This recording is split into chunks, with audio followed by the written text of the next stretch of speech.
Hi everyone, it's Hannah Singer and welcome back to my channel. Dance. Something about the way you look to me, yeah. Give me a reason, give me a reason, and I will dance, I will dance. So for today's video, I'm going to be talking about this idea of secondhand September. You may have heard about it if you are interested in fashion. It is very closely knit with fashion, but know that everything that I'm talking about can be applied to other aspects of our consumption, whether it's furniture or little trinkets around the house, kitchenware, etc. With that said, let's get started. Secondhand September is essentially a slogan that is trying to motivate people to shop secondhand, especially when it comes to clothes. We waste a lot of clothes and we also produce a lot of clothes. So the whole point of Secondhand September is to reduce the production. So maybe this is something you've thought about before, maybe this is your first time thinking about it, but it is super vital and important to become aware of all of this stuff because it impacts not only the earth, but in return it impacts us and future generations. So Secondhand September is all about buying from thrift stores, charity shops, vintage shops, any way that you can buy secondhand, whether it's on Depop, ThredUp, Poshmark, Facebook Marketplace. That is what we are aiming for. So I want to talk about why this is so important.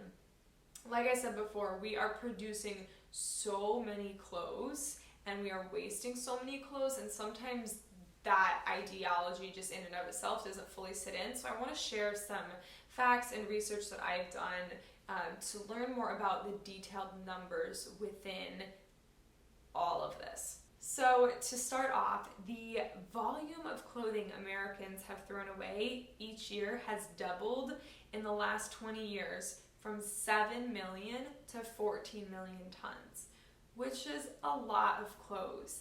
Think about 14 million tons. That's just in America. That doesn't include every other country and place on the world. In addition, in America, we purchase almost 20 billion items of clothing each year. However, out of those 20 billion items, the percentage of clothing made in America is only 2%. 2%. So think about all of the resources that go into getting those clothes over here. Mind-boggling. So that's just a little slice of America, but now I want to talk globally. So globally, we produce 13 million tons of textile waste each year, 95% of which could be reused or recycled, but is not. And in addition to all of this, we know that the fashion industry is one of the most polluting industries in the world when it comes to producing clothes, the amount of water that goes into that production and resources, energy, and then, like I mentioned before, if shipping clothes to a different country is a part of the process, that contributes even more to pollution as well as the climate crisis. The fashion industry in general produces and sells somewhere between 80 billion and 150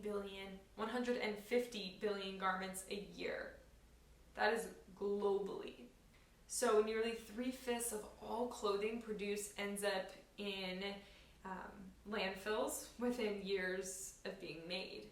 The issue is that we are constantly producing all of these clothes, but they're not being used to the extent that they should be. And instead, we are purchasing these clothes, not wearing them, maybe letting them hang out in our closets, and then getting rid of them. So I just wanted to share some of those facts really quick just to kind of wire your brain around how immense of an issue this really is, because there's essentially like 8 billion people on this planet, and we are producing far too many clothes for 8 billion people. We are producing hundreds of millions of products that are being thrown into landfills.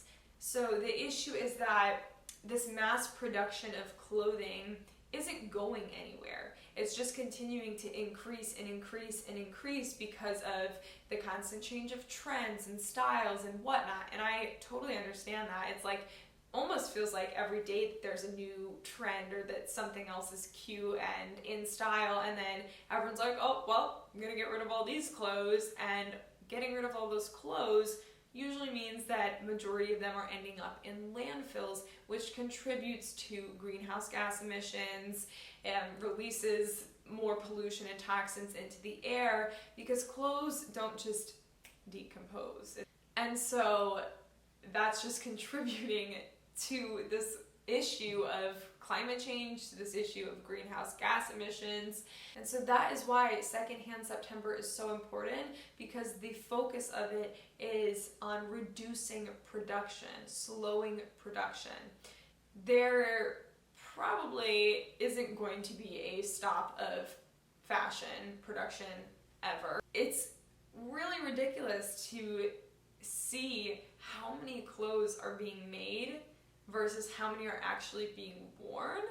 And majority of these clothes that are being produced unethically, are being produced unsustainably, and are made with lots of chemicals and toxins and are using tons of resources.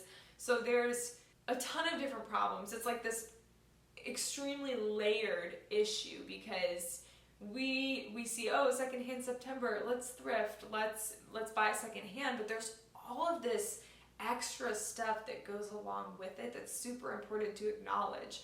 Because when you're going into a store, say you're going into Forever 21 or H&M or even Anthropologie or Free People, stores like that, what the problem is that the clothes that are being sold are being produced unethically. A lot of times the people working and making these clothes are not getting paid even minimum wage, and the working conditions are not healthy or safe. I'm sure you've heard of maybe some of the more like tragic events that have happened within the fashion industry, like the one that happened in Bangladesh, but there's so many that go unheard of. And it's really important to make that connection when you're walking into a store that is fast fashion.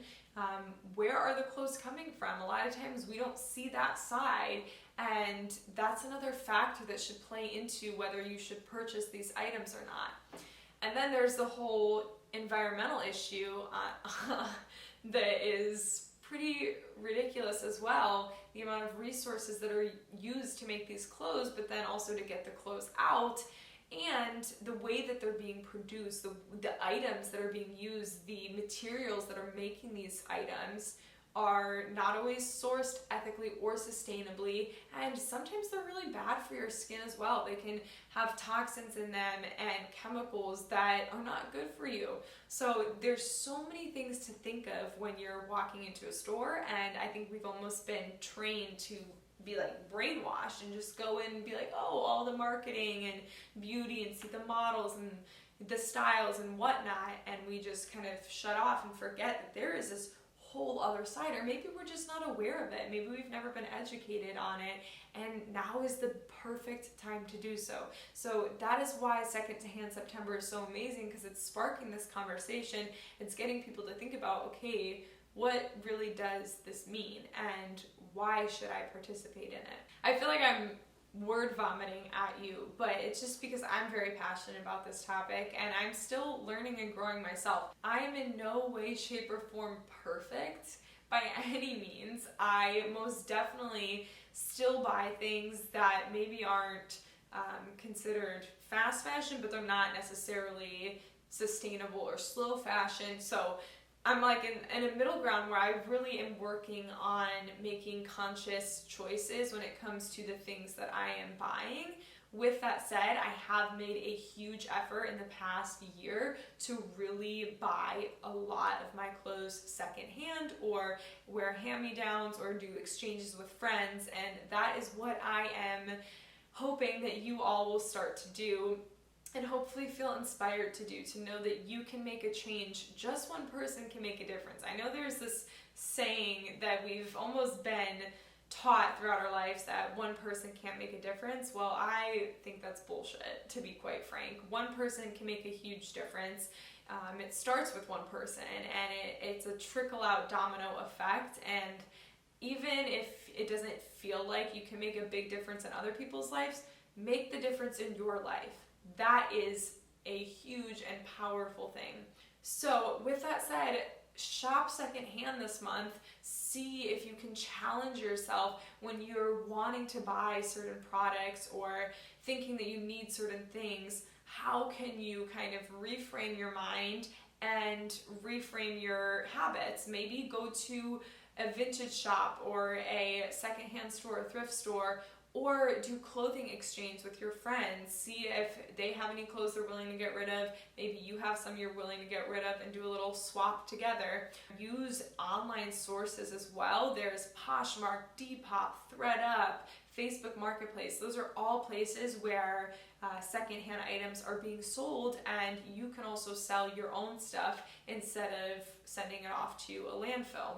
This is our one earth that we have the opportunity to live on. It is not ours to take advantage of or to destroy, and to be ignorant to all of the things that are going on around us. I think the biggest thing that we can do is to be kind. And to be kind, it means to not contribute to the harm of people in the process of making these clothes, to be kind to the earth, to be kind to ourselves. And it doesn't mean that you have to give up your sense of style or love for fashion, but it means just reframing it. We're reworking it so that you can live your best fashionable life in a sustainable and happy, healthy way. Thank you if you watched this whole video. I very much appreciate it. And make sure that you post when you're shopping secondhand this September. Use the hashtag secondhand September. You can also use the hashtag OOOTD, which is old outfit of the day.